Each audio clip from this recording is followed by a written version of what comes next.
So I guess we will begin. I want to first, of course, thank Ana Mendes and Emiliano Gandolfi that are here to join us in some quite actually amazing conversation that I'm expecting out of this night. We have representations of an incredible group right now that's working in Madrid and around the globe, and another group that's working more internationally. And I really am expecting fantastic stuff out of these few, hours or minutes that we're going to be together here.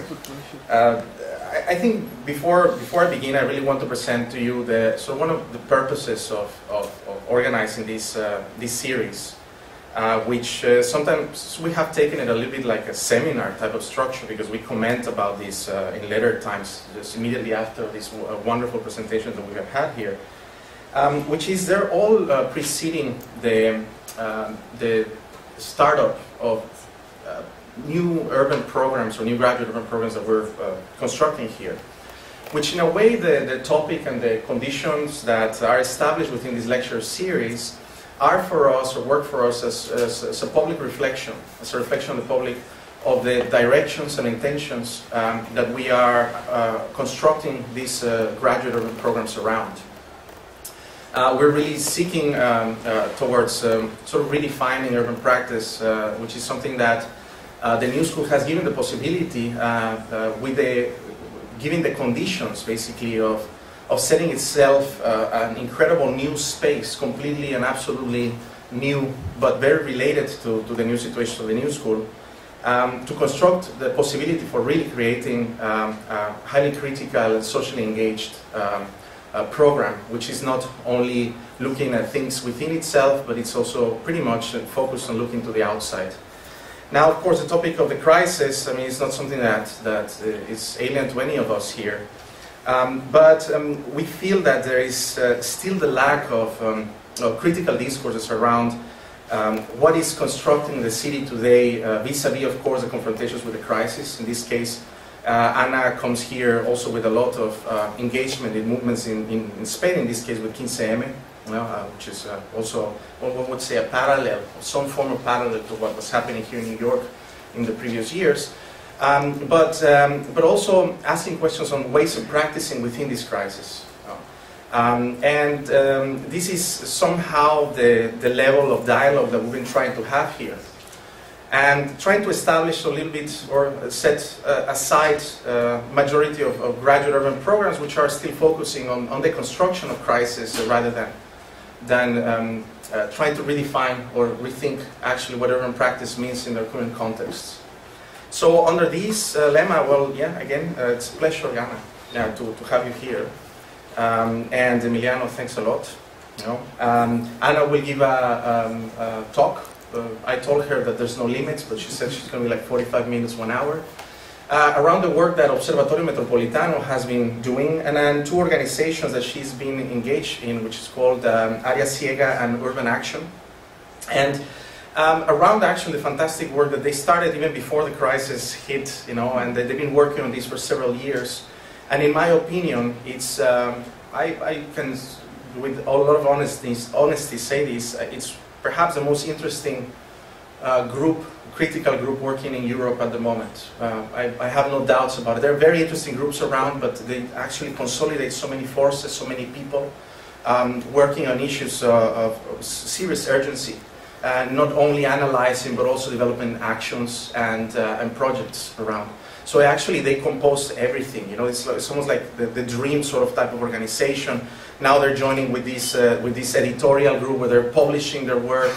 It's really an amazing set of people that right now it's engaging, and at the same time engaging with things on the ground, participating in the 15M movements and beyond that, and etc. So it's enormous, a great aggregation of people in Madrid right now.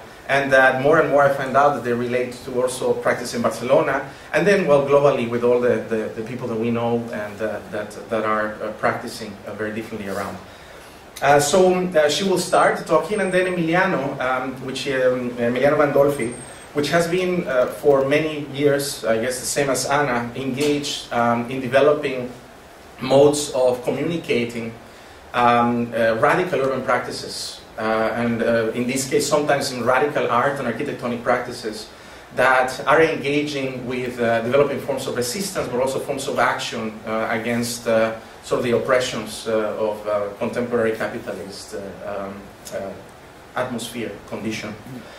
So Emiliano comes, right now he's Italian, but he comes from Spain, and he recently moved to Spain. And is part of a collective which has been working several projects around the world. His name is Cohabitation Strategies.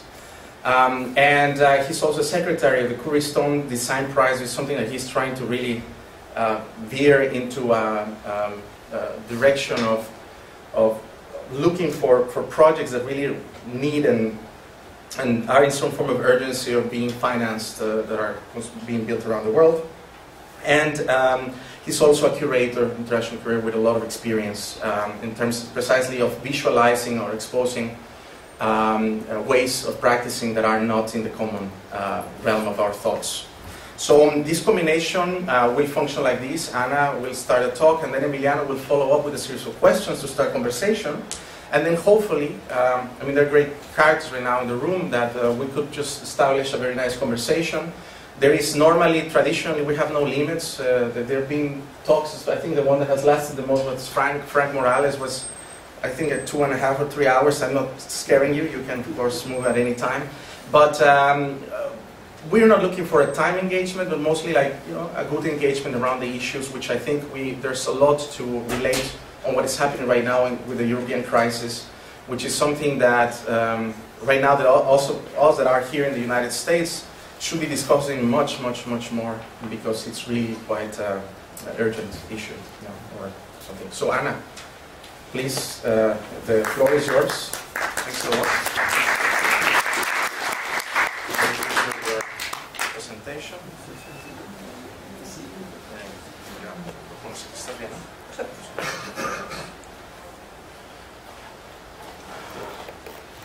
Well, thank you very much, New School, for inviting me to New York, and thanks also to the CIRAE, who actually made it technically possible and managed that I'm here in New York for the first time. And thanks to Miguel for this very enthusiastic presentation, on which, as you could see, he put absolutely no pressure on me. When Miguel invited me to come to New York, he didn't give me much clues of what I was supposed to speak about, and he said, so I saw this title, like general title of this series of lectures in the urban crisis, but he also said he would like me to speak about the 15M and whatever is going around. So I've tried to make a mix between different projects that he said I've been involved, mostly the Observatorio Metropolitano, and then drop on the way few reflections on how this relates with the current situation. I'm very happy to be here in New York, and I'm very happy that the talk is actually at 6 p.m., which means the general strike in Spain is over. So I'm not an Esquirol of the Observatorio Metropolitano. And I brought here this picture because this general strike, in which we have involved through a project regarding communication, a blog we have set up called Madrilonia, we are trying to think of new ways of thinking the production, new ways of stopping the production, new ways to create an imaginarium about what could it be a general strike, as I think also is happening here around May 1st. One of the things we thought about is saying we woke up, take the strike, is that when the camp left Puerta del Sol, the camp was set up in May 15, left Puerta del Sol, almost 2 months later, they left a plaque in the main statue of the square that we say, we were sleeping, we woke up. The square was taken. and they left this here. Then the plaque later on was removed by the police and so on, but this action was a call for a general siesta instead of a general strike, and wanted to once more reenact this thing of this incredible feeling people had that they were living a bad dream, and then suddenly they woke up and they found people around and they found things that they thought they could do. As I said, we were trying to think for a strike order, for a social strike, we call it in one of our articles. And I say we are trying because we are actually don't really know how to do it. As Gramsci puts it, we are between an old time that has not died yet and a new one that is still to born. We are in a time of monsters. This is a time of thinking the unthinkable. This is a time of crisis. The Brazilian Deleuzian philosopher Peter Paul Bellward, in a conversation in Madrid, once said, "A crisis is a moment where the limit between what is possible and impossible, unbearable and unbearable, moves." And at the time of where instead of a general strike, we are thinking on a general siesta, this means a shift. This is what also Spanish philosopher Amador Fernández Sabater, who I think was also at the New School a couple of weeks ago, calls a mood. And he has developed in a couple of articles, which are in Spanish, how to organize and how to govern a mood, a climate, he calls it a climate. In this sense, an urban crisis would be the moment where our conception of what makes urban life worth living, what makes what the Indian Aymara call la buena vida, is shifting. So maybe this is a moment of thinking over what means also, as Miguel was saying, what means an urban curricula. What is the role of architects, planners, what is the role of the thinking who are acting in the city? And what are we trying to build? Well, my description of some of the causes and consequences of the actual crisis in Spain will start. This is an image, we will see it later, that for me really represents this crisis in Spain. I don't know if you know much about this whole cycle of overconstruction and then decline. But I would like to start this description with a project that actually I did with, I started with Amador, precisely, many years ago, and it's this Área Ciega project. Área Ciega means blind spot. It's this blind spot that we have in the vision, and comes from the idea that there are certain political public spaces that are the blind spots of the power, and power cannot really see them. Power doesn't understand what is going on. And we wanted to explore these public spaces that sometimes are in the outside, but sometimes also are in social centers and in certain kind of social constructions.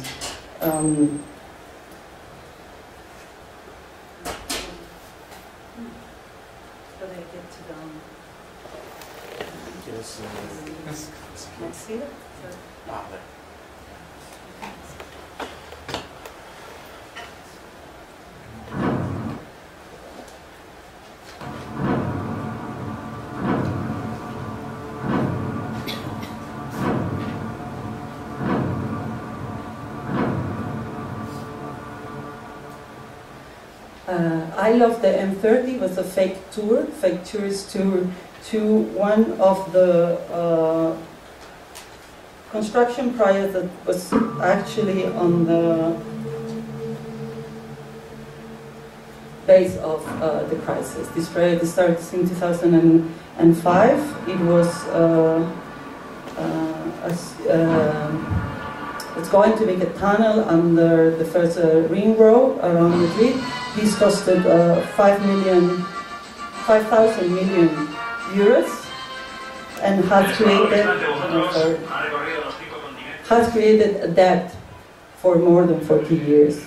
This was done in 2 years, like shifts of 24 hours, and was finished just in time before the local elections, which actually the local mayor won. What we wanted to do in this tour was actually to make visible this conflict and how this was a transfer of public resources into private companies.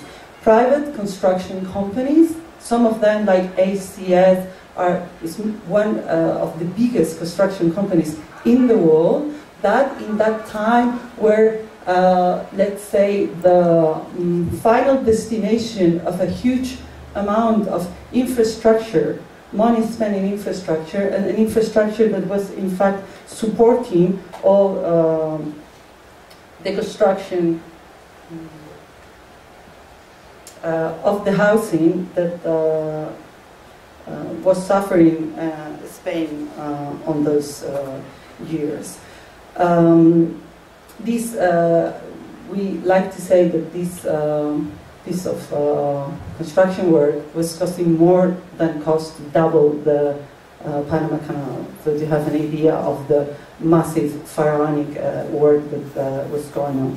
And it is in this context, which is previous to the crisis, that the Observatorio Metropolitano started his research on what are the metropolitan conditions of Madrid.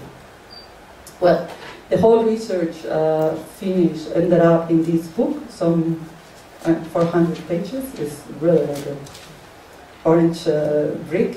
And as Miguel said, some of us in the Observatorio Metropolitano are part of a publishing house project called Traficantes de Sueños. Traficantes de Sueños is a publishing house, a bookshop, independent distribution, and also graphic design project. And we publish with Creative Commons license, so they're all open to copy, and we upload the PDFs of all our publications. They're available on the web. Traficantes de Sueños is trying, as the Observatorio does, to provide tools for the social movements to think and to act. Well, we like to show the research of the Observatorio. As I said, is quite a big book, but we also did these maps that trying to show a little bit also how is the specialization, the territorialization of the processes that we were actually discussing. This is one about global Madrid, how Madrid is related with a series of agents, like could be the media, also research centers, a main airport. There is a fair where they are fair, so it's like, I don't know, third airport. It was third airport in Europe, second place in Europe for fairs.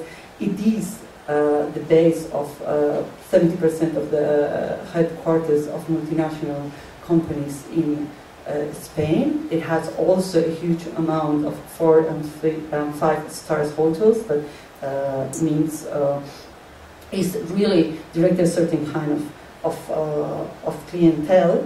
This was about different urban processes. Here you could see how in the master plan of 97, a huge part of the city was considered able to urbanize, and now it has been partly built. But we also try to map another kind of processes like gated community, golf courses. I don't know if you know, Madrid is in the middle of Spain. It's in a plateau, 600 meters above sea level, continental weather, quite dry. So 26 golf courses means a lot of water going on, kind of luxury greenery. Also, all this construction, and we call it pelotazos, the points where public money was going massively into private hands, and some of the resistance that all this was also creating. This is an analysis of the territory. It's very clear. Madrid doesn't have a north-south line. It's more like north-east, southwest, and all this area is where all the private universities, private hospitals, golf courses, gate communities, innovation and technological campuses, also the higher rents, also the higher environmental value is. And the south is where the drier plateau is, and is also the lower rents. At the same time, is where absolutely all the industrial areas of Madrid are located. This scheme has to do also with the responsibility of the planning in the configuration of the space. This didn't happen, organically. This was not spontaneous. This was planned. And the fact that all the industrial areas are in the same place is a planning decision. Someone has grown this territory. Well, this is also dealing with resources. What does it mean in terms of land, but also water and energy? Again, the massive construction areas. A little bit of looking at the housing condition, the new developments, but also the rents. Again, expensive rents, cheaper rents, and so on. And there was a very specific chapter. Two comrades of us are working very closely with different migrant movements, and of course it is difficult to map the migrants, and they move a lot, and they have a different series of questions. We found out here that one of the characteristics of where is the higher density of migrants is not necessarily where the houses are cheaper, but where the houses are in the worst condition. So we tried also to map a little bit the inner borders of the city, where the migrants can and cannot go, and also where are placed the migrant associations that have, in fact, in themselves different relations, both with the migrants and with the institutions. We also, the problem with mapping very often is that we got fascinated by our own capacity of mapping power, and we find it very, very difficult to map the resistance.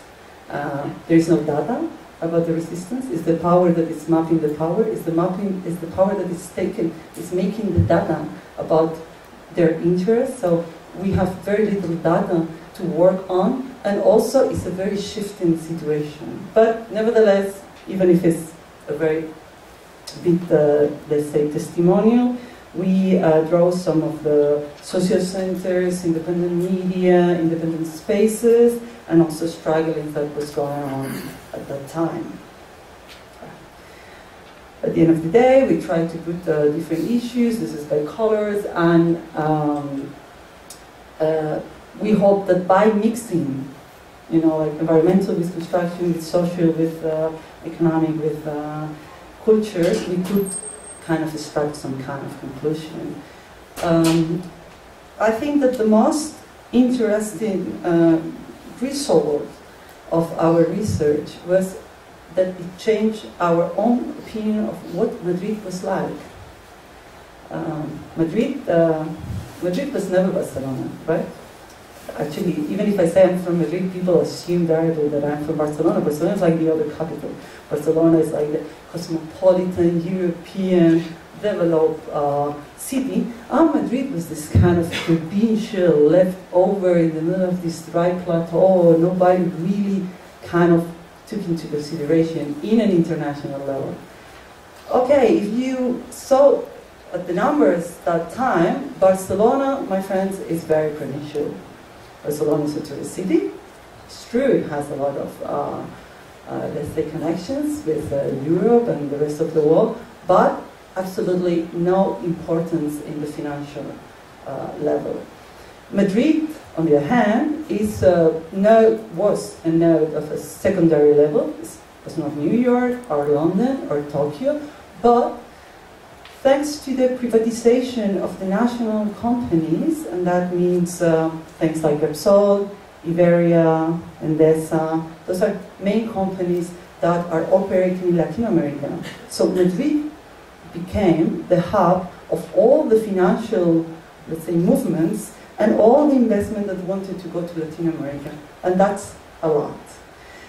On the other hand, and then again, we can compare it with Barcelona. Barcelona always had a very clear idea of what they wanted to do, or at least they were building this idea. Barcelona is modern, contemporary, I don't know if you know, but during the 80s and the 90s they did this renovation in public space that was very well known. Jordi Borja toured the world around exporting the Barcelona model. It was a very well known design and governance model.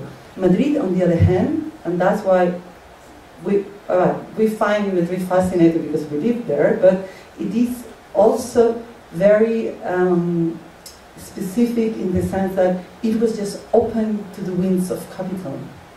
Not having this strong political program means that it was just whatever you want. You want this, you need it, you know, it could adapt to the needs of the market. So, why is this important? It's because while we were thinking that we were this provincial city in the middle of nowhere, there were a lot of processes that we could not explain because it made no sense with our idea. So for us, it was key to understand where we are living. So all these 400 pages that I know were a little bit tough to read, actually, it's not a research for the sake of knowing. It's a research for the sake of let's try to understand what is going on. Let's try to understand what happens with the city so we can know what we are doing, or what is at least the space that we can use to do things. Well, we published Madrid, La Suma de Todos. The translation is Madrid, the sum of all. And the sum of all, inverting the M on the other side, I like the summatory sign, was actually the slogan of the regional government. And we put it into interrogation marks, like, is this like this? I mean, is this a city for everybody? And all these financial processes that happen at the end of the day is that it creates a very divided society where in Madrid we have 1 million migrants at least working on cleaning, services, construction, you know, the lowest, let's say, part of the labor structure, while it also attracted all these directors, CEOs, and people working on the headquarters of the multinationals, and also all the advanced services that supports this kind of activities. So you need publicists, you need lawyers, you need all these kind of people in a situation where a migrant woman will earn exactly half the amount as average as a national man. And that is complicated. That is a situation that is complicated even when the economy is good, even when the migrants are keep on coming. But as I said, we published La Suma de Todos in 2007. We spent 1 year touring. I mean, Observatorio Metropolitano was born as a cluster of different people that was interested on the issues of the city of Madrid, and we got together. Nobody knew who we were, so we had to go to every little place, to every social center, to every university all around Spain to present the book, to explain, you know, this is our research, this is how we do it, this is why we do it, and this is our conclusions. Nevertheless, 2007 was the peak of the economic cycle in Spain. In 2011, there were 900,000 licenses for housing units. 2011, I think it's 60,000.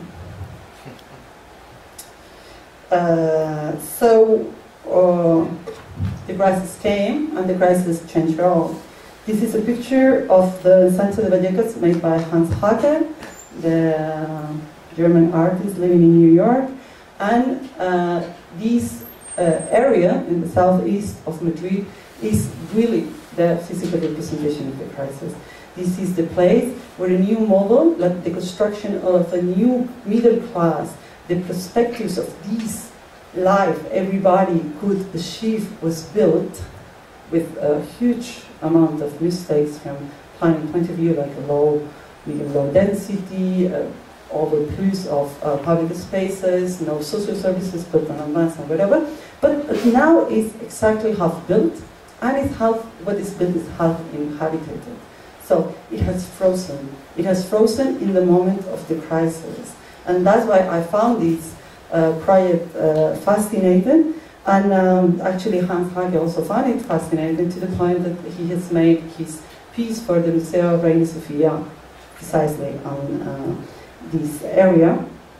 Among other reasons, because when we got lost in this area, we were driving the car and we had to go back very fast to Madrid. We were going like, okay, we have to take the next street, but this, okay, take on to the right, and this is like conceptual art street.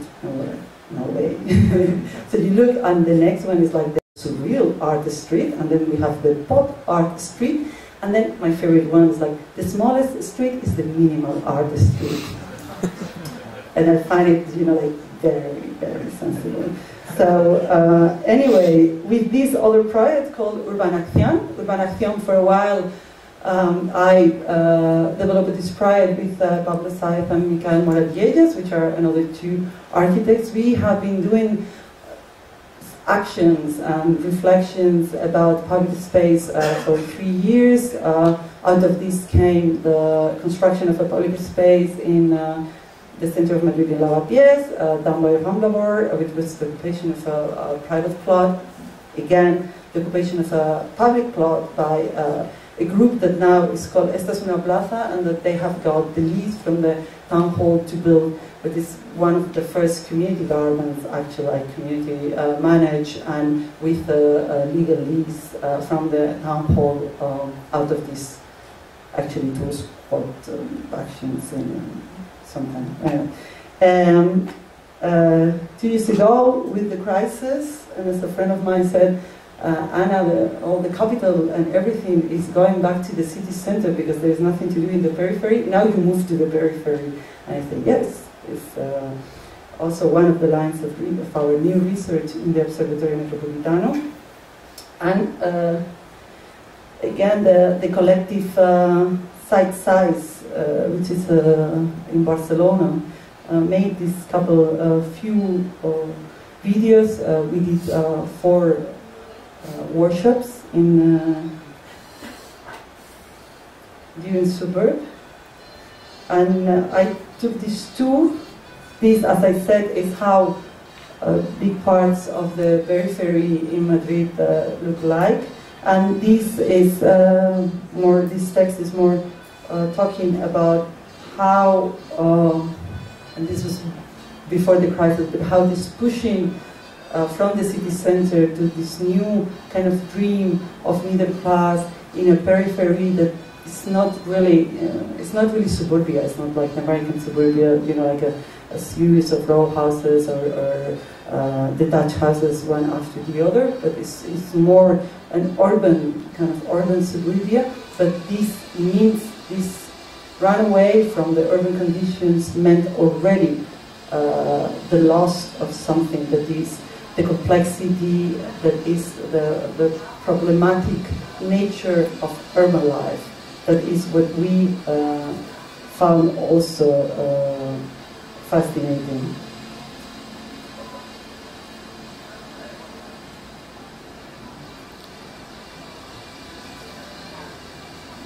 So as I said, this text was taken from Manifiesto por Madrid. The Madrid manifest was written after Madrid la suma de todos, and also wanted to deal with this, a little bit explain first all this construction of the city of Madrid, but also we were seeing the beginning of the crisis, and we were identifying what is the new niche for capital to move, and the new niche for capital for all these, even these construction companies, was public services, public education, public health, and social services, and also the cooptation of the public space. Another of the consequences, and this I will put only a small part, it was also the construction of this, in the good years of the Spanish economy, Spain destroyed. Okay. No play? No, ya fuera de la financiarización. Well, this is my voice. This is an excerpt for the end of cycle. Fin de ciclo, the end of the economic cycle, was written by two of our comrades, Isidro Lopez and Emmanuel Rodriguez. If you are curious about it, they also have an article in the New Left Review translated into English. And this book was after La Suma de Todos, trying to describe how the hell did we get to the crisis. I mean, where does this come from? I mean, it's not, as I said, it's not a natural process, it's not a spontaneous process. This specific construction of Spanish economy based on the bricks, pues en el ladrillo, we say in Spanish, this configuration of the real estate as the nucleus of the economy and everything that happens around, this comes from somewhere. And in this book, which is interesting, is that Emmanuel is a historian and Isidro is an anthropologist, so they are both fascinated by economy, so they really managed to explain economical processes in a way that is highly political as well. And they managed to go beyond the technicality of the economic sometimes explanations and to try to start to explain why this happened. This is a construction in Cesena. This is very famous. It has been pictured in some videos, and this was built in the middle of nowhere with no access to water, with no public transport. It depends on a private infrastructure, a private highway that goes there. And it is, again, I think, empty in the 80%. And it's amazing because it looks like a rendered reality. It's a series of blocks that are all the same, repeated with just different shades of brick, as you would do in whatever window you want to do.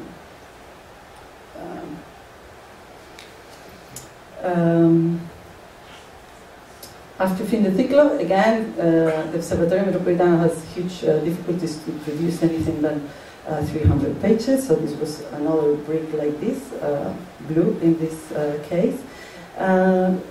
We tried to summarize, and we started more seriously a series of pamphlets in Traficantes de Sueños. This, we call it LEMUR, Lecturas de Máxima Urgencia, Maximum Urgency Lectures. And the second was La Crisis que Viene, The Coming Crisis. The Coming Crisis was published before the May 15 movement, but it tried to explain what is happening with inhabitants in terms of crisis. What does this crisis mean? And in the title also, we wanted to point out this crisis is coming. I mean, if we wrote this already in around 2010, it was clear that the crisis was not going to stop there. This is an ongoing crisis. What is interesting is that, well, this is another of the, one of the chapters of the book. It comes from the streets. This is not a crisis, this is a fraud. We are being robbed out of resources by this whole crisis scheme. What is interesting in relation with the Take the Squares movement is that if the construction, of the economical cycle, of, let's say, the construction of the crisis that finally came, had strong special conditions, it has a configuration in the space. In a certain point, the 15M came, and it showed that the resistance to these also had important special conditions, like it was built on the space as well. I unfortunately cannot speak about the camp in Seoul because I was in China for the whole time. But nevertheless, there are this feeling that the 15M changed everything. The 15M changed the way we think ourselves in relation with the movement. The 15M, as I said at the beginning of the talk, shift the line of what we think is possible and is impossible, of what we think is bearable or unbearable. And this takes me to our almost last production, and one of the lines of also our next research, which is the commons. And what happened with our research of the commons is that when we did this small manifesto after the big book, and we were pointed out that, there is this new wave, that capital needs to go somewhere, and they can go to the periphery to build all these, raw structures that we saw before, and it's going back to the city center, it's going into renovation, it's going into grabbing public space, it's going into social services, and then people were saying like, yeah, you're right, but now, what do we do? And we were like, we have no idea.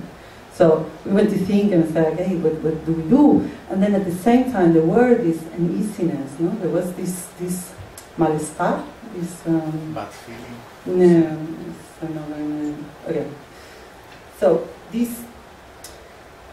there were different struggles, right? There had been different struggles. And there were people struggling about how the education was managed, people struggling with the beginning of the privatization of the social services. There were different struggles also on a specific issue. And we had the feeling that all this was part of the same strategy of capital to actually accumulate more resources that were somehow common, and that the figure of the commons, the figure of the enclosure, and the reivindication of the commons was a strong political tool. I'm talking about 2 years ago. So we think, okay, this is a good idea, so we go and talk with the people, that we know, and the social centers, and our comrades, and everybody looks at us like, you guys are crazy. Like, okay, this is a very nice utopian world, but we are here and now, and we need to know those things in a more kind of concrete way. So we tried to speak to different people. Then finally we decided we are not organizers. What we do good is to think together and to write things. So we wrote the text. The text is La Carta de los Comunes, the Common Charter of the City of Madrid. What I think is amazing is that when I came back from China, so I left Madrid the 1st of May, I came back on the end of July, and then suddenly there was this feeling that everything had to do with the same thing. So Take the Square was turned into Take the Beach, because it was August, everybody was going to the beach, so instead of being angry because everybody's going to the beach and they are leaving the square, so they said, okay, we follow the people. So Take the Square, Take the Beach. So people just took a van, and then they started, to do these talks about how the exploitation of the sea coast and what are the, the implications of this. And then there's another people that realize that there is this conflict of an open air mine somewhere in the mountains, so they say, take the mountain. This is kind of a joke, because in Spain, I don't know, maybe in English as well, there's always this joke that you have to decide where to go on holidays, and then it's this discussion, should we go to the beach, should we go to the mountain? So the movement took the beach and took the mountain. Then there was a struggle around deportation of migrants. Then there was the beginning also of the struggle of the education, and all these things were under the same hashtag. All these things were were part of May 15, and all these things felt like a common struggle. So this thing that was impossible even to think 2 years before, after the 15M, we had it there. Well, this text, we wrote it, we put it in this blog, Madrilonia. We were having, nobody was reading it. We were super stubborn, so we have printed it and we just handed it to the people, and little people are reading it, they are discussing it, and we are going forward with this idea that for us is a strong political connection.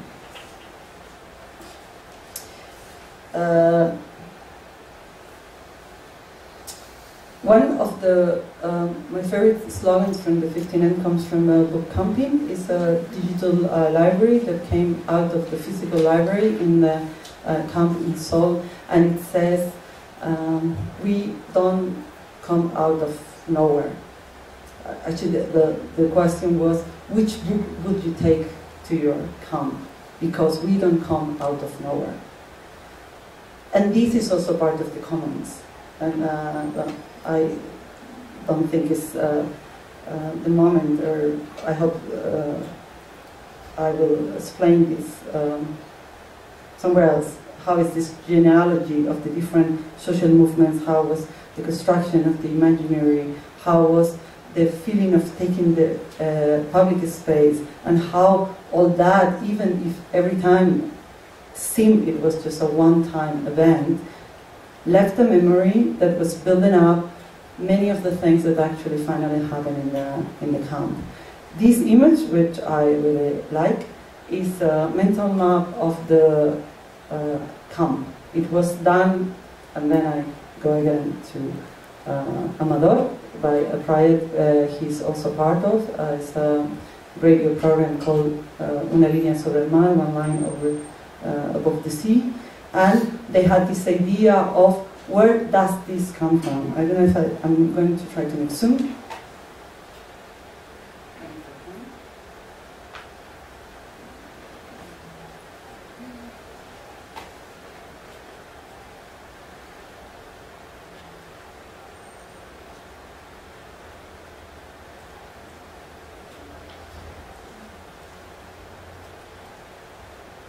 So this is actually the English translation of it. This was a map, no, things that have happened before, no? Like much before, like, I don't know, Uve de Vivienda, which is around here, this is around housing right, things that have principle nothing to do with May 15 specifically, like Anonymous, but also like 68 May in Spain, or a general strike that happened in September.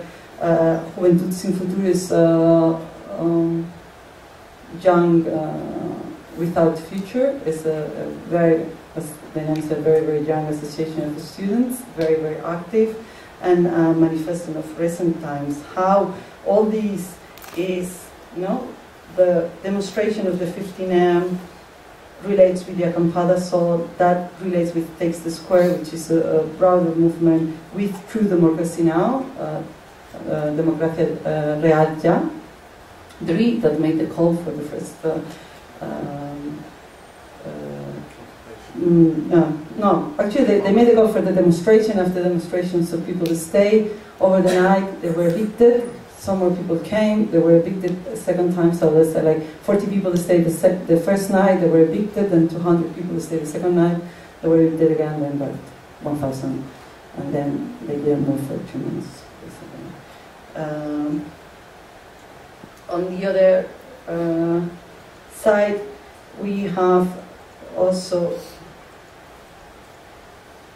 the way this is also reworked and rethought, and actually none of these maps, none of the maps we do, none of the projects of the analysis we do is fixed. Everything is in movement, and that's annoying on one hand and amazing in the other hand. We cannot think of the May 15 movement and say this is what it is, because in 2 weeks it changes. It rejects the unions, and now it goes to a general strike with the unions. You know, it moves. It moved from Seoul to the local assemblies. It's mutating all the time. But why I brought this image here is because I think here as well, and around all the different projects that have been developed in relation, more loose or more tight relation with the 15M, it are the basis of this new construction of an urban commons. And I think I did it here. Thank you.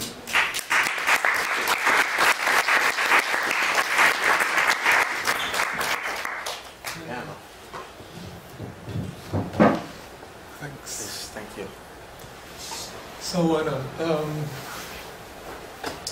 you know, we know each other since, I think, 4 or 5 years, 4 years. But this is the first time I hear you present, and it was quite insightful. And also, you know, I always knew how many things you were, in fact, doing. And the lecture also is showing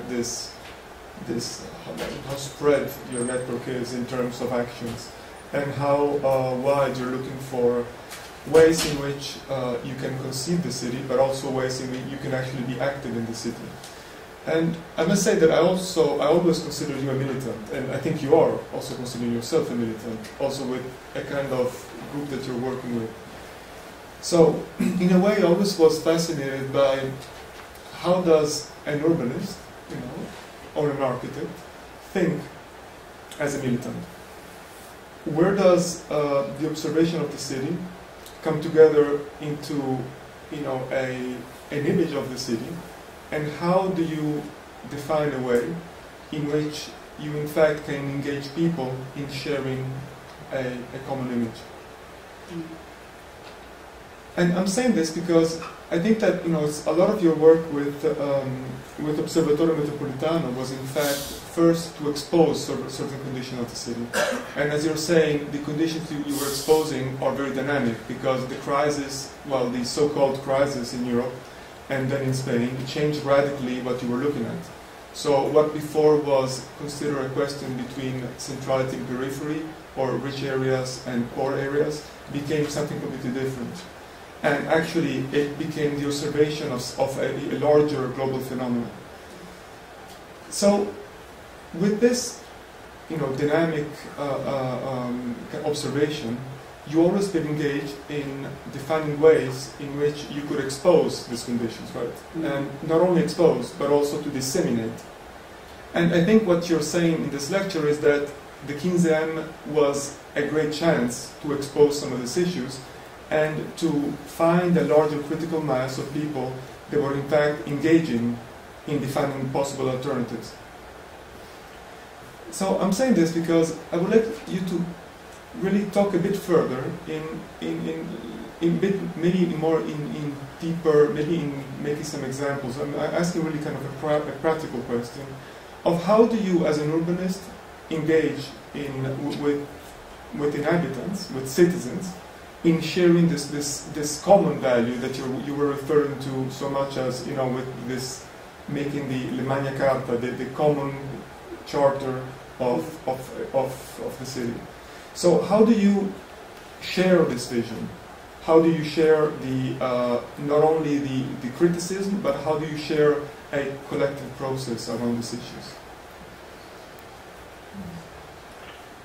Well, I think we call ourselves militant research because this depends very much on from where we are looking at things. No? I mean, what we are interested on is not based on the interest of an academia career.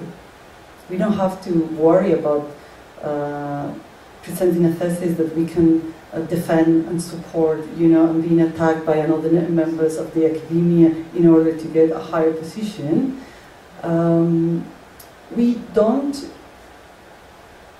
I don't think the Observatorio Metropolitano actually wants to do something as such. What makes the Observatorio militant research is that there are many people of us, that are involved in another processes, another militant process. There is, I don't know, Marta and Deborah, they were there as well, and Pablo, and they're in this clandestine ferrocarril, and they work with the migrants, and they talk with them, and they work in a very basic level with them. They don't expect the migrants to read the Observatorio Metropolitano text, right? But they are there. They are in touch with reality. There is another of our colleagues is working on cooperatives and very much in a social, social economy market. You know, we have now a new currency and so on. So he's on these social intervention, cooperative, social issues, and he acts there and actually brings this idea to the Observatorio Metropolitano. There are other people in another social centers. There are, of course, 5 of us that are in Traficantes de Sueño, which is a political project, as well, with its own practice on the field of the copyleft and open knowledge, but also engage with very different, let's say, issues, local but also national. How, as an urbanist, can I address this militancy is, I think that my role we used to be a lot of urbanists, by the way. So at the beginning there was also Laboratorio Urbanes, there was an association from the School of Architecture, and that was like another 5 architects, mostly girls, and actually we were all doing urbanism. It's very funny how architects doing buildings don't engage so much with social practices, or maybe the people that are interested in social practices get bored of architecture very easily and then shift into urbanism.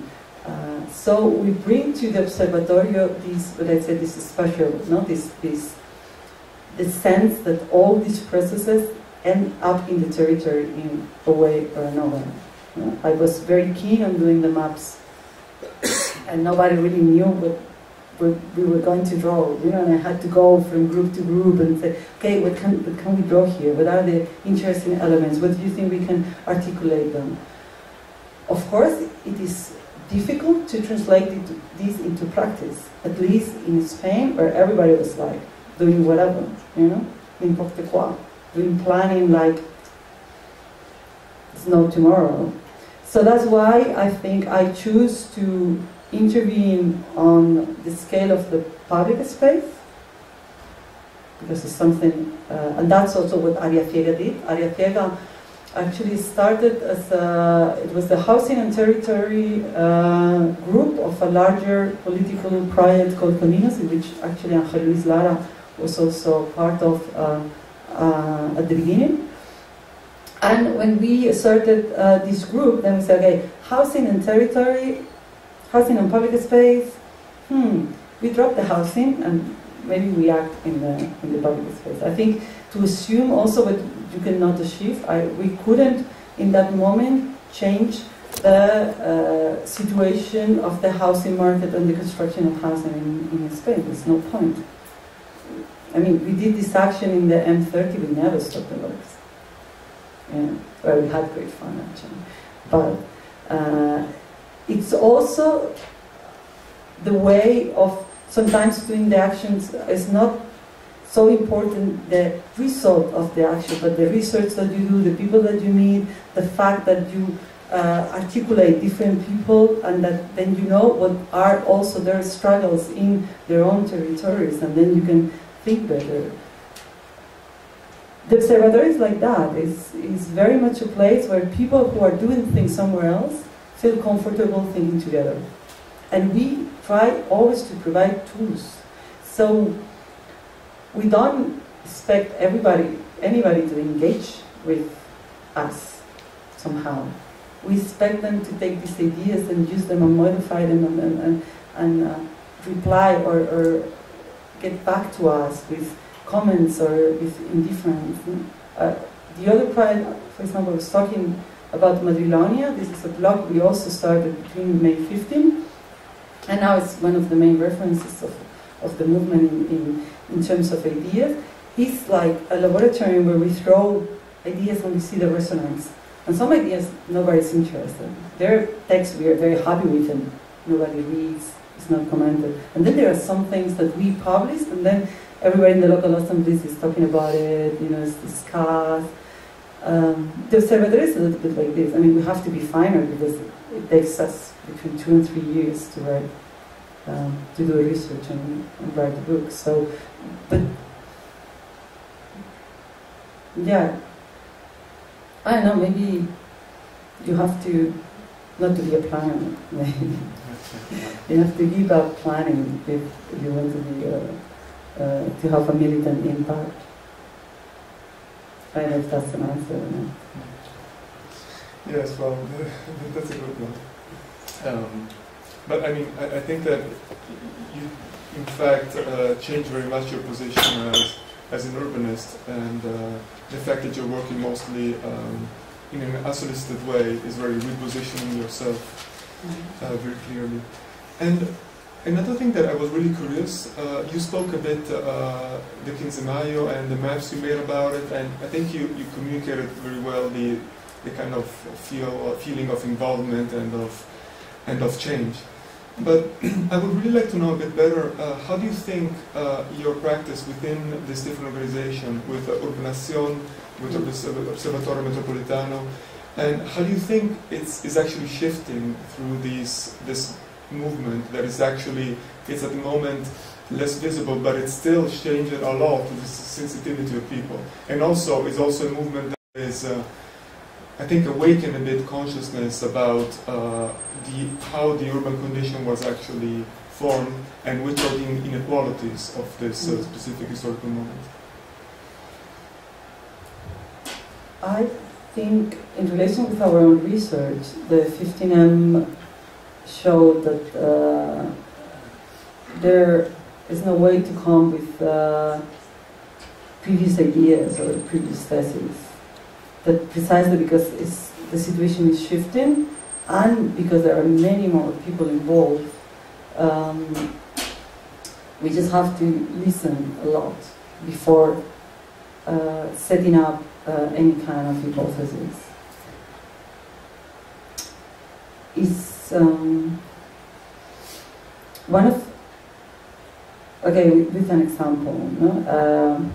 I was not there, but our colleague Beatriz was telling me how was this moment where they had to decide if they were leaving the square or they were staying. No? So there was this assembly, and it was like, should we go, or should we stay, or should we go? And then the people were chanting, like, it's now or never, it's now or never. And then suddenly, you know, like a cord flies over the space, and someone ties it up to a light lamp. And then another cord flies, and then they set up this blue tent, right? The camp in Madrid was a bit unique in relation with other camps. There were no single tents. There was a huge structure, you know, with these sensors and plastic. And I was like, wow, this is amazing. There, who did it? And she said, I have no idea. This never happened before, right? I mean, we're militants. We know the people. We are the ones who make the actions. We knew what was going to happen always, almost always, no? You knew something was going to happen. And in the May 15 happened a lot of things that nobody knows who did it. Nobody knows it was going to happen. I mean, I think that for the Spanish movement, and then again, for example, Beatriz, which is a super articulated girl involved in many different movements, and junior editor of Traficantes de Sueños, made one intervention in an assembly in 2 months. These stepping back and these listen to people, these accepting that we know little, we know things that were very useful. But at the end of the day, the decisions were coming from this kind of hypotheses we were working for a long time, and then suddenly there is a general intellect there is like a general intelligentsia, there is a way where people are doing things that are perfectly logical, that disarm the logic of the police, for example, and that comes from no specific previous agreement, or this is amazing. Or when I went back in July, the camp was removed, but there were some leftovers, people who wanted to leave and everything. The police evicted the square because the Pope was coming to Spain. Yeah, I mean, so it's like a funny country, kind of. So it was removed, people were a little bit pissed because they removed this flag of we were sleeping, we woke up. And so there was this, the no siege of Sol. It was this very specific situation where it's usually, you know, that you have the demonstration and police is around. But in this case, the police was taking the square, so we were around the police, which is a little bit weird. So the police didn't allow us to enter Sol. We wanted to enter, so we were there, but the thing went like one day and another day and another day. But it was a very, I think, interesting moment where there was an assembly, you know, to discuss what was going on, and this assembly was, I don't know, 6, and then the assembly said, hey guys, we decided to leave Seoul, you know, the camp was never evicted, the camp was lifted by the decision of the assembly in Seoul, and they said, we decided to move to the local assemblies, and this is what we thought it was right. Seoul is a symbol, but we shouldn't be, you know, like too fixed on this idea that we have to get into Seoul, because we have a few hundred policemen here, and it's going to be difficult at least. So, okay, you know, it's not necessary to get in. I mean, we are good, working groups are good, local assemblies are good, we don't need Seoul. And then we say, yeah, we don't need Seoul. Consensus, consensus. 8 o'clock, people were shouting at the police, we want to get in, and we are going to get in. Which actually eventually happened after a few days. What is amazing is that both things are true at the same time. It's true that groups were good, local assemblies were good, Seoul is just a symbol, and we don't need to get into Seoul. But it's true that we want to do it, and we are going to do it. And that is also, for me, is also a shift, because it gets the discussion out of ideology. And maybe this is where we are also good.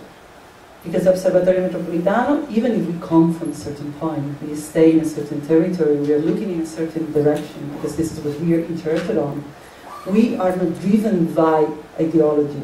We don't want to show that we are right in our idea. This is what the academia does. We want to try to understand what is happening, not even to expose it, not even to make campaigns about it. We want to understand reality in order to be able to act into the reality. And I think that for us this is a key issue. We'll open up to the audience for questions. I will do a stack, so raise your hand those that want to ask or have an opinion.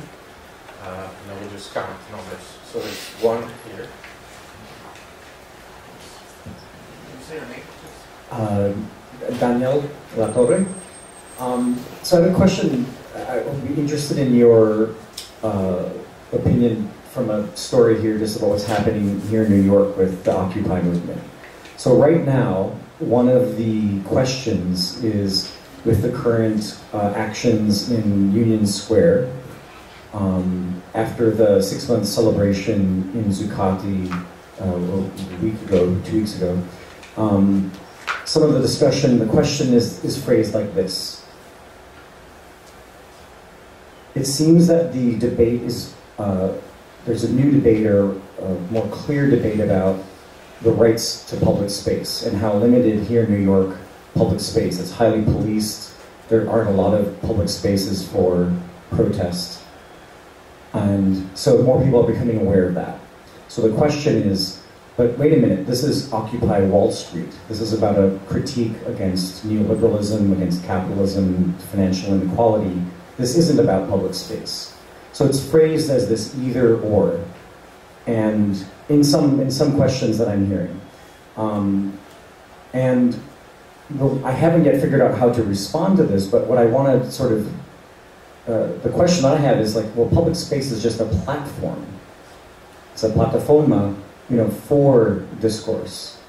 And did this kind of question or debate come up in Spain, in the movement about, you know, people who maybe have never really been aware of public space, becoming sort of confused or, you know, encountering the power of public space as a, you know, a spatial form of democracy, as opposed to just talking about ideas and critique.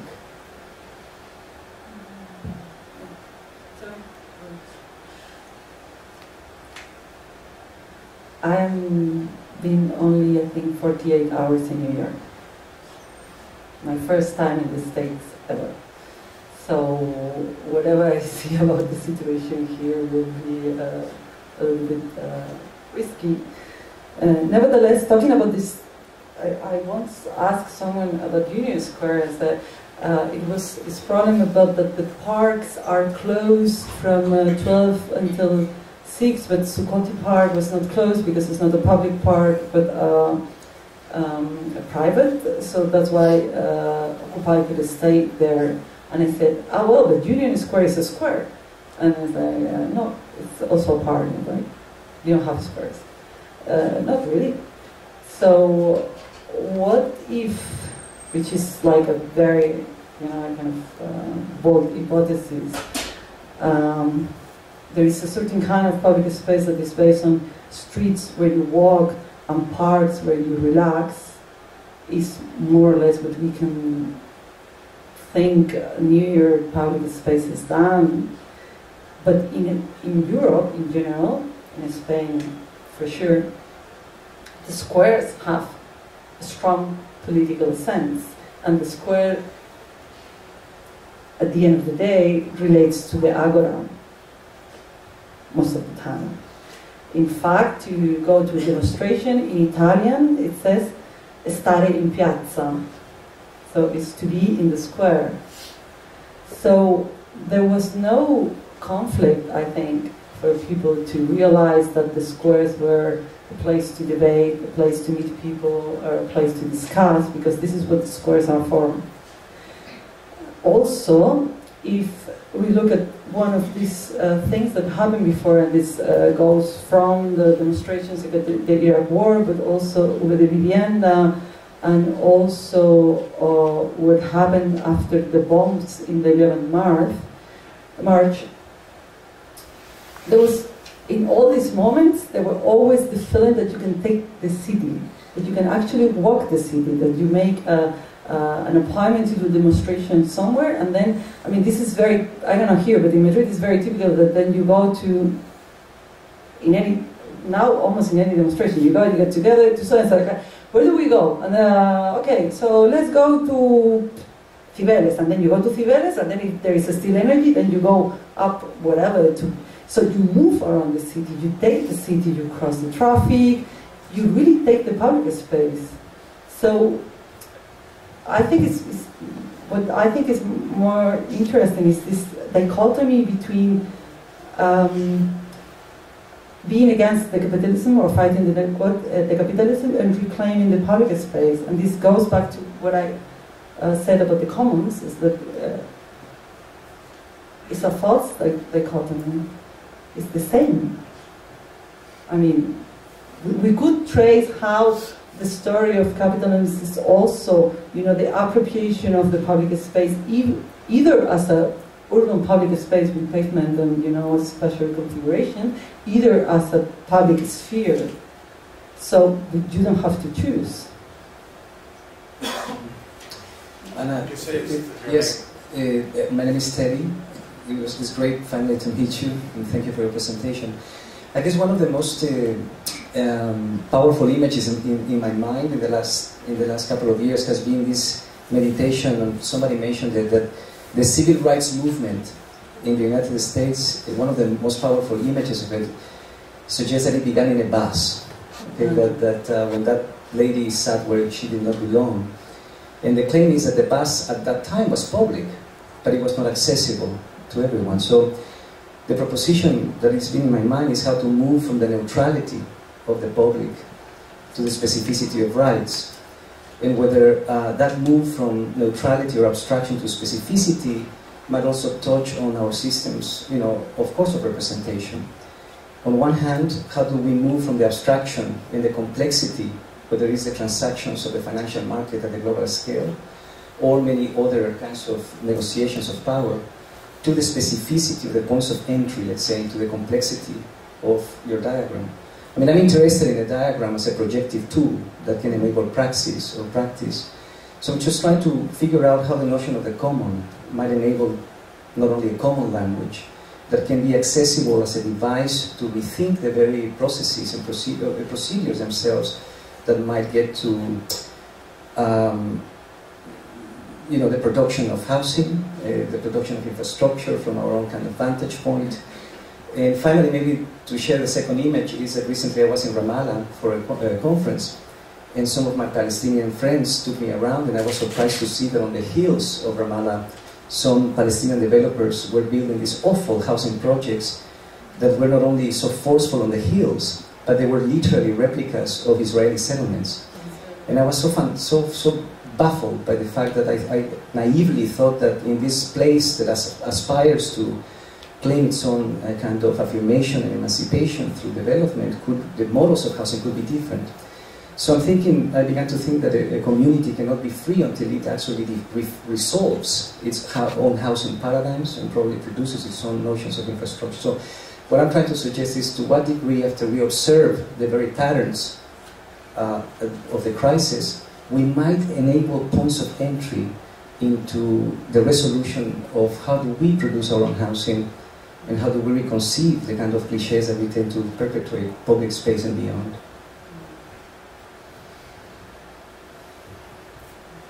I don't know if These were like 10 questions. I know. So let's go to just the complexity of, Yeah, but the point is, okay, this looks complex, but there are points of entry, right? Ube de Vivienda was actually pointed out of this housing bubble with a series of imaginary. They had this very nice slogan with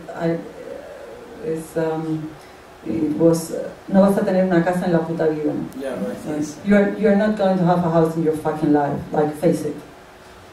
And now that you face it, do something about it, right? You are not going to be able to buy a house. Full stop. This is very powerful because this construction of a society of homeowners that Fin de Ciclo is talking about started with the dictatorship. And this was a way for Franco, the dictatorship, to kind of obtain loyalty to the regime and also to decrease social,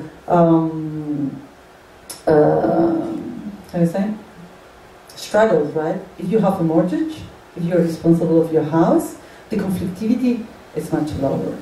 So accepting that you are not part of this society of homeowners, that is quite revolutionary. But they put it in a sticker, like, face it. So, in a concrete way, so this is a point of entry. This is also a kind of moment where there was this taking of the public space in a certain way that it's a memory in our bodies that allows us to replicate it. I mean, people took the squares because they had been taking the streets and the squares in different moments for hours before, and then they thought that they could do it. So, 4 hours and a few hours and a few hours, and in the end it became months. But for example, a specific example of something that was also before May 15, that is now part of this loose kind of thing, is also called sometimes the Spanish Revolution. And regarding the housing problems, Spain has right now, I think, is 2 million empty housing units. No, close to 3. No, 2 million of new housing plus the 1 million of used second-hand that were already empty. So 3 million, okay? I did say in Madrid, 40 families a day are evicted because they are not able to pay the mortgages. These houses are taken by the banks and they cannot sell them because in order to sell them, they had to lower so much the prices that the whole assets will totally drop down. Okay, what do we do in front of this? Unlike the States, also in Spain, when the bank takes your house, makes a new evaluation of the value of the house. It doesn't take on the value that you ask the mortgage for. So actually, they take the house and you still own them money. So you are in the street with no house and a debt of some 10,000, right? So the movement now is trying to convince different parties to pass a law to make this dación en pago, to make effective that if the bank is going to take the house, it takes the house full stop and there's no debt. But this is not going really nowhere. So second thing they're doing is they are actually organizing blockades to the evictions. So when the police come to evict the people, there are some few hundreds people, protecting the house. So there are evictions to stop it. But okay, how many evictions can you stop a week? 6, 7 in the past week. This is not enough. So they are supporting housing.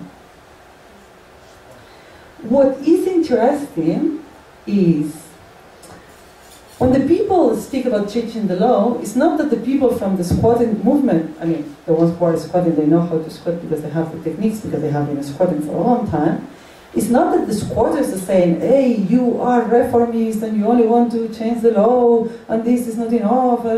When the people are squatting, it's not that the part that is, you know, lobbying for the change of the law is saying, you radicals, violence against the private property. No, there is a problem, we try to solve it.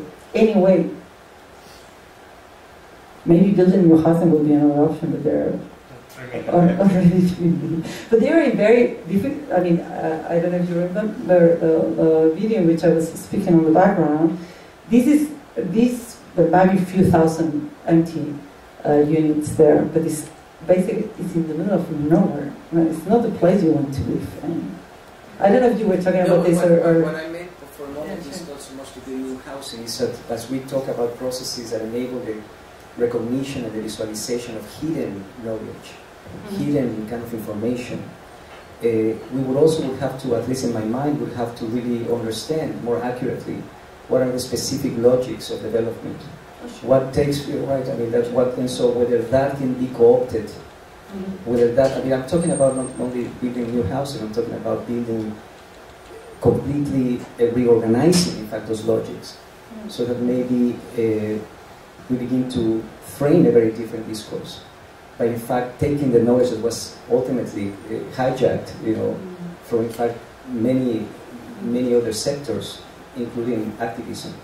But I think that, especially trying to explain this process of the construction of the real estate bubble, and trying to explain why, at the end of the day, the people want to own a house. To explain that in the Republic, before Franco times in Spain, there was an 80% of people renting and only 20% owning, and now it's totally the other way around.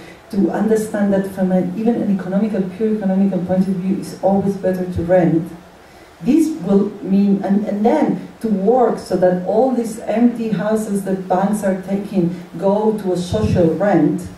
This is a way, you know, this is what you mean. I mean, to take some knowledge, it's a very specific knowledge of how this has happened, and then try to hijack, you know, to hack the situation and make a proposition of how can be solved. For example, in the case of housing. It's amazing, now even in Madrid there are lots of blocks who are empty, finished, perfect, and empty for months, maybe years, because maybe the construction company went bankrupt, and then you don't know because it's this concurso de acreedores, so you know the debtors, they have the right to get that, but you don't know who has to sell it, so the property is not even very clear. On the other hand, banks, they have to assume their responsibility on this because they were making the loans, and they were making loans that were like 120% of the value of that time, that already the World Bank said it was overpriced up to 30%.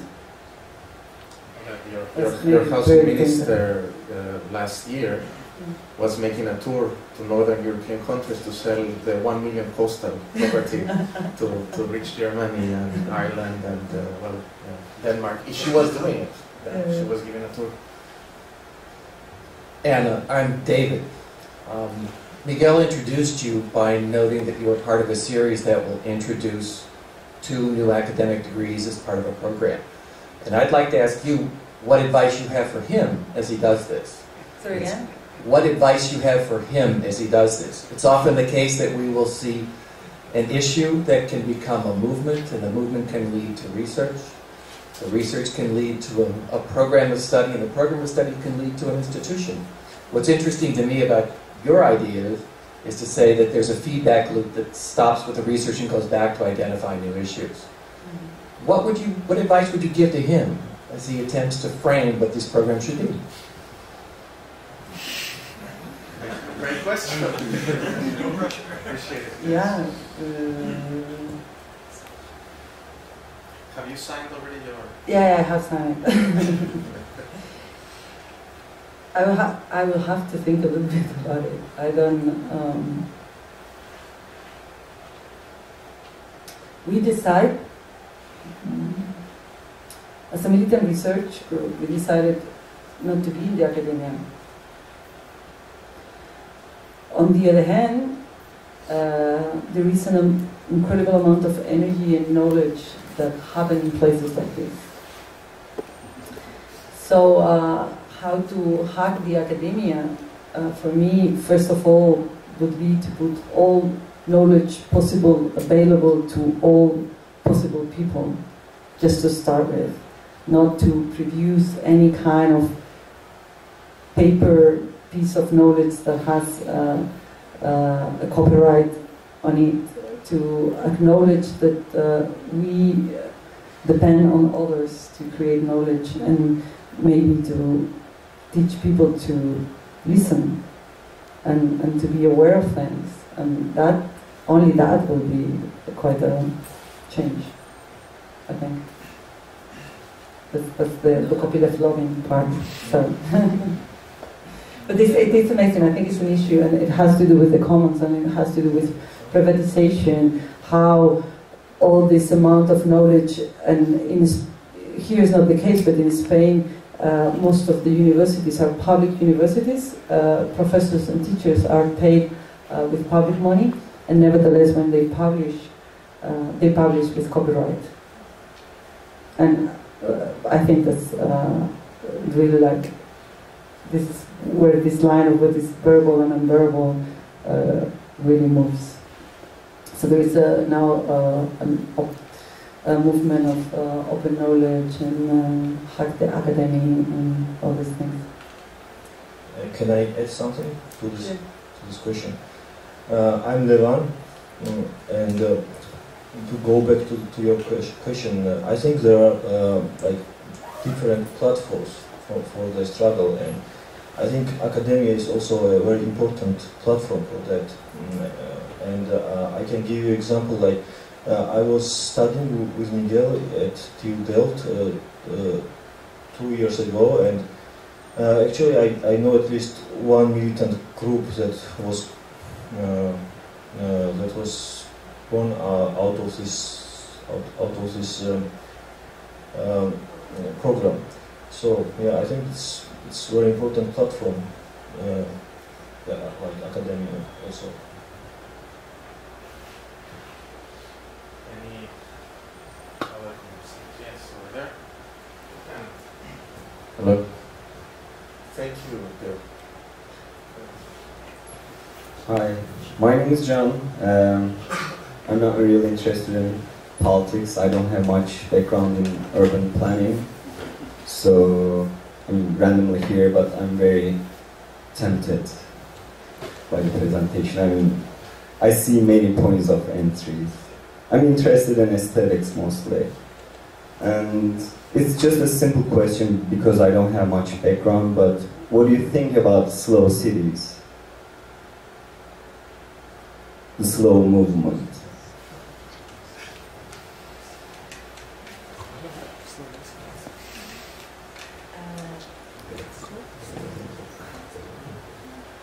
Well, I think that there is, what is interesting about slow cities, and also all theories about the degrowth and whereas transition cities also movement, is that they all express this malestar, this idea that there is something that is not working. Discontent. Discontent, uneasiness, and uneasiness, no? And the fact that it is focused on the city is interesting, because urban situations are the place of the actual place of the capital. I mean, cities are where there is the social production. And one way to explain why there are between $4 and $10 in the financial markets for every dollar that is produced on actually manufacturing or services, is because there is this also accumulation of the social production. It is through the enclosure of this common production, that all these immaterial financial money is done. So to think of a new way of articulating cities as a result to have a better life, that's fine. On the other hand, there are, I mean, slow cities is a very broad, I think, name for something that goes from ecology to, as I say, degrowth. So it's difficult to actually, I mean, there would be many issues to address. But to me, the most important thing would be this. I mean, there is an uneasiness, and there is a certain need to address this, even if it's in a very such a broad concept.